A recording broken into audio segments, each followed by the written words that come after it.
Os aeroportos brasileiros nunca receberam tantos passageiros quanto em 2013. A quantidade de pousos aqui na região norte também aumentou.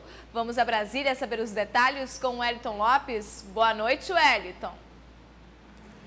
Boa noite, Tânia. Boa noite a todos. Um levantamento feito pelo Ministério do Turismo mostrou que no ano passado, considerando voos domésticos e internacionais, o número de desembarques no país aumentou em quase 3,5 milhões.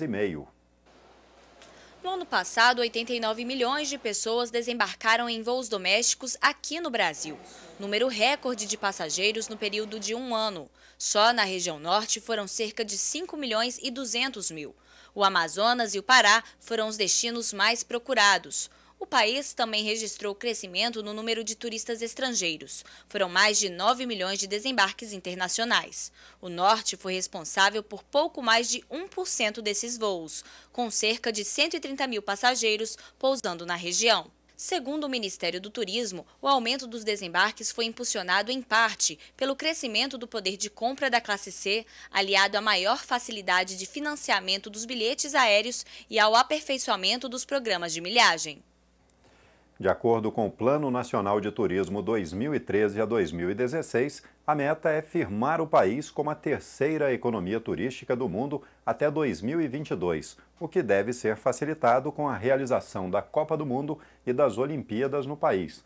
Atualmente, o Brasil é a sexta maior economia do setor e movimenta, em média, 250 bilhões de reais por ano. E nesta semana, a Comissão de Constituição e Justiça do Senado aprovou o pagamento de um bônus para os soldados da borracha, mas a proposta não agradou ao sindicato que representa a categoria. R$25 mil. Este foi o valor aprovado pela Comissão de Constituição e Justiça a título de bônus aos mais de 5 mil seringueiros recrutados durante a Segunda Guerra Mundial para a produção de látex para pneus de veículos usados pelas Forças Aliadas. O texto aprovado não altera o valor da pensão vitalícia, hoje paga aos soldados da borracha fixada pela Constituição em 2 salários mínimos, o equivalente a R$ 1.448. A proposta agora segue para a votação em plenário. Há um entendimento que não precisará retornar à Câmara dos Deputados, visto que nada de novo foi acrescentado, somente retirado um artigo, houve uma supressão. Mas essa questão nós analisaremos com os técnicos e, se porventura a matéria tiver que voltar para a Câmara dos Deputados, eu tenho certeza absoluta que lá será muito rápida a tramitação e a votação. O relator da CCJ, senador Aníbal Diniz, chegou a elevar o valor da pensão para R$ 3.789, mesmo valor pago a um primeiro sargento das Forças Armadas, mas teve que recuar. Se a gente passa um valor maior e se o governo entra com ação direta de inconstitucionalidade porque estávamos legislando sobre causas financeiras e acabava gerando custos para o Estado brasileiro, a gente iria ter um tempo muito prolongado para a solução desse problema. O valor da pensão não agradou ao Sindicato dos Soldados da Borracha. O vice-presidente chegou a classificar a proposta como absurda. Que país é esse? Desrespeitando o Estatuto do Idoso, essas pessoas já com idade 85 anos, mais novo e o mais velho 110 anos. Poxa, até quando iremos suportar? Isso é revoltante. Segundo o advogado do sindicato, paralelamente à discussão no Congresso, um pedido de indenização tramita no Tribunal Regional Federal da Primeira Região. Na proposta era que, após resolverem a questão da Segunda Guerra Mundial, após resolverem a necessidade do governo naquele momento do trabalho deles, em extrair o látex, eles retornariam aos seus estados de origens e com uma compensação financeira e casa para morar nos seus estados de origens. E isso não aconteceu. Nós vimos aí ofensa ou violação a direitos humanos. Pelo texto aprovado, o bônus deve ser pago em uma única parcela e sem a incidência de tributos. E a Receita Federal informou que recebeu até às 5 horas da tarde de hoje 6.400.000 declarações do imposto de renda deste ano. O fisco espera 27 milhões de documentos em 2014. Isso quer dizer que mais de 20 milhões de pessoas ainda não enviaram a declaração. A entrega começou no dia 6 de março e vai até o dia 30 deste mês. Portanto, faltam ainda 27 dias para a data final. Quem perder o prazo está sujeito a uma multa mínima de R$ 165,74. São esses os destaques de hoje aqui de Brasília. Novas notícias da capital federal você terá nesta sexta-feira, logo pela manhã, no Amazônia News. Tânia. Obrigada pelas informações, Wellington. E a Justiça Federal decretou a prisão preventiva dos 5 índios Tenharim. Eles são suspeitos de envolvimento na morte de 3 trabalhadores no sul do Amazonas. Os 5 índios estão detidos desde o dia 30 de janeiro no Centro de Ressocialização Vale do Guaporé, em Porto Velho. O pedido para transformar a prisão temporária em preventiva foi feita pela Superintendência da Polícia Federal em Rondônia e acatado pela Justiça Federal do Amazonas. O parecer foi emitido pela Procuradoria do Ministério Público Federal e atendido pelo juiz Márcio André Lopes Cavalcante. Com isso, Gilvan Tenharim, Gilson Tenharim, Domiceno Tenharim, Valdinar Tenharim e Simeão Tenharim vão permanecer presos até o julgamento.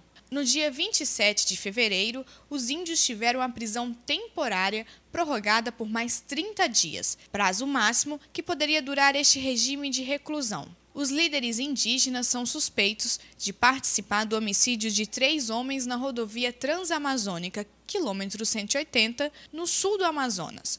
Os rapazes foram vistos pela última vez no dia 16 de dezembro. Foram quase 2 meses de buscas. Uma mega operação foi montada pela Polícia Federal e outras forças armadas. Em avançado estado de decomposição, os corpos foram encontrados no dia 3 de fevereiro pelo cão farejador Horus, da Polícia Militar de Manaus. Eles estavam enterrados dentro da reserva Tenharim, próximo ao quilômetro 130. As prisões ocorreram depois de uma série de depoimentos coletados durante a força-tarefa. A Receita Federal alerta a população sobre o prazo para a declaração do imposto de renda e apresenta as novidades tecnológicas para facilitar o procedimento. A repórter Wagner Vieira tem os detalhes. Atenção, porque o prazo termina no dia 30 de abril. Embora esteja um pouco distante para alguns, é muito bom antecipar, principalmente a reunião dos documentos que embasam a declaração do imposto de renda. Para conversar com a gente os detalhes dessa documentação, vamos conversar com Francisco Pinto, analista tributário da Receita Federal em Porto Velho.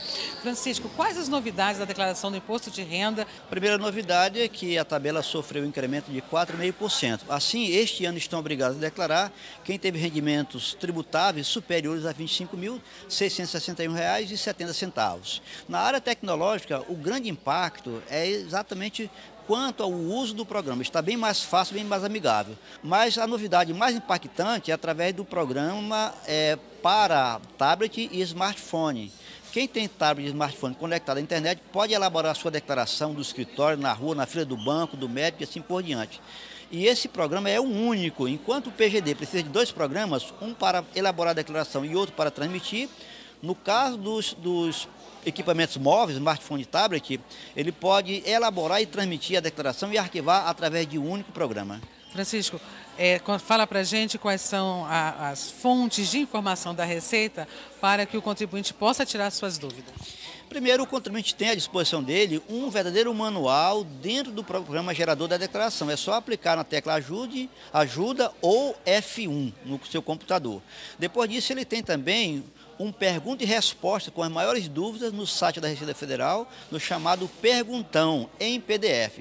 Em seguida, ele tem também o fone 146. E aqui na Receita Federal nós vamos atender toda segunda e quarta-feira, no período de 8 às 12, no plantão fiscal. Obrigada, Francisco, pela sua participação. Eu que agradeço, fica à disposição. Em instantes, registros de casos de leptospirose preocupam autoridades do Amapá. Nós voltamos já já.